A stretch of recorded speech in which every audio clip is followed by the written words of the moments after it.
What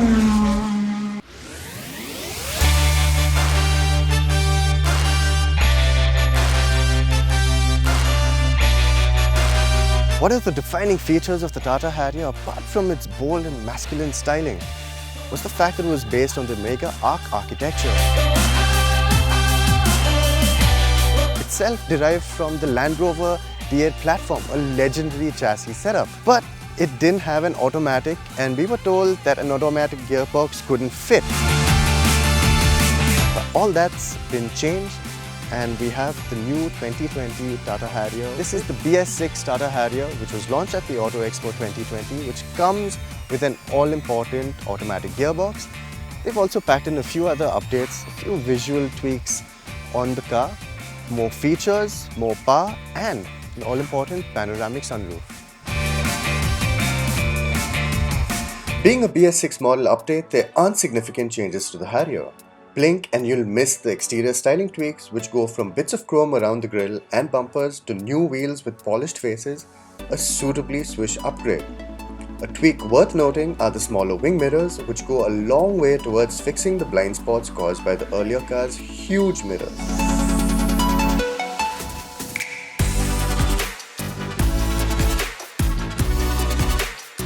Inside the cabin, there's more righting wrongs.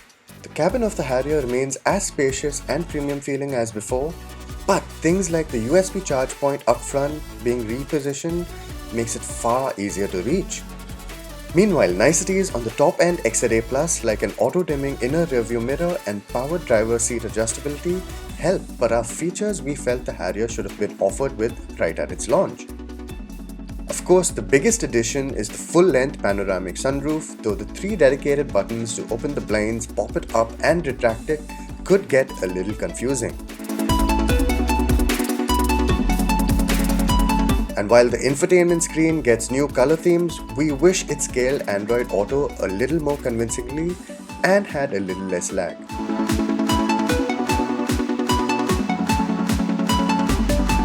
So in the move to BS6 compliance, this engine, this 2-litre FCA-sourced engine, which also does duty under the hood of the MG Hector and the Jeep Compass, finally lives up to its full potential. It's got a full 170 PS of power and torque remains unchanged at 350 Nm. The big talking point for this new Harrier is of course that 6-speed automatic. Sourced from Hyundai, who used to use it in the Tucson pre-facelift. It's a 6-speed torque converter which Tata have finally managed to fit in this D8 Omega Arc architecture and engine combination. This 6-speed gearbox actually seems quite ideally paired to this engine. It's actually given the engine a slightly calmer and more relaxed feel. Now, the previous Harrier, even the one with 140 PS, would feel like it would surge ahead once the turbo spooled up at about 2000 RPM, and driving it in a relaxed manner could be quite tiresome because it always was straining at its leash. Now, it's a similar story for the manual transmission car with 170 PS, which we'll get to, but the automatic seems like a far more relaxed beast.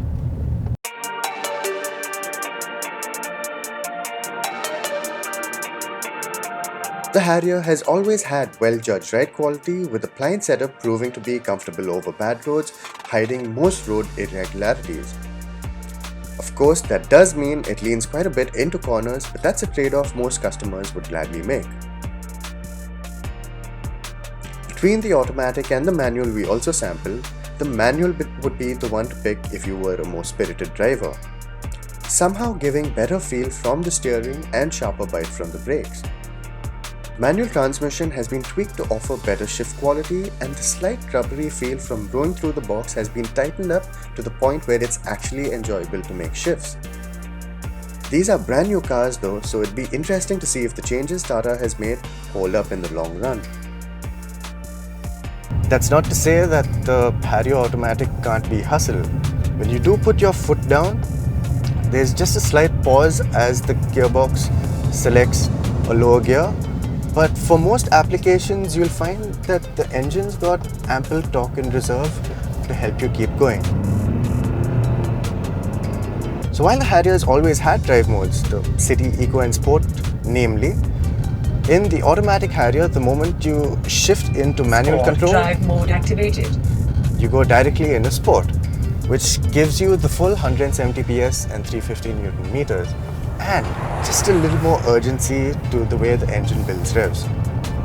Basis feedback, Tata has ironed out a few kinks in the steering and braking package, where the brakes could feel slightly wooden. There's a slightly firmer feel to them right now, which is definitely more reassuring, especially on these twisties.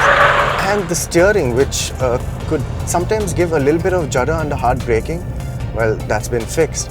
It's not as noticeable now, though it is still there to some extent.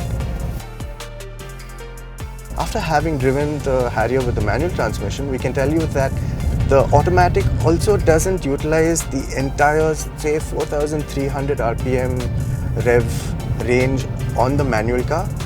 The auto shifts a little earlier at just under 4,000 RPM.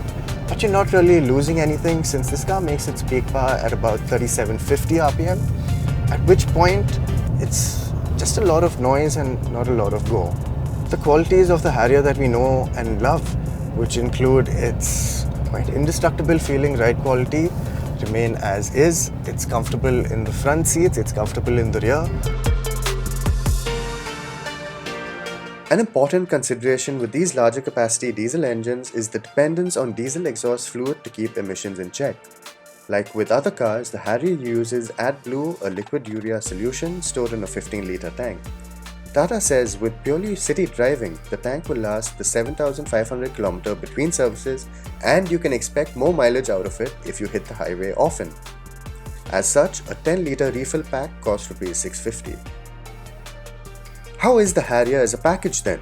We think the automatic makes for a large, spacious SUV that's far more livable with daily, and now gets some of the wow-inducing features that people have asked for. The Harrier compares quite favourably against the MG Hector, only available with a 7-speed DCT on the petrol model, while the Jeep Compass diesel automatic is a fair bit pricier. Smaller SUVs like the new Hyundai Creta and Kia Saltos definitely have the Tata in their crosshairs as well. And should you? Let's wait for a comparison test against the lot to find out.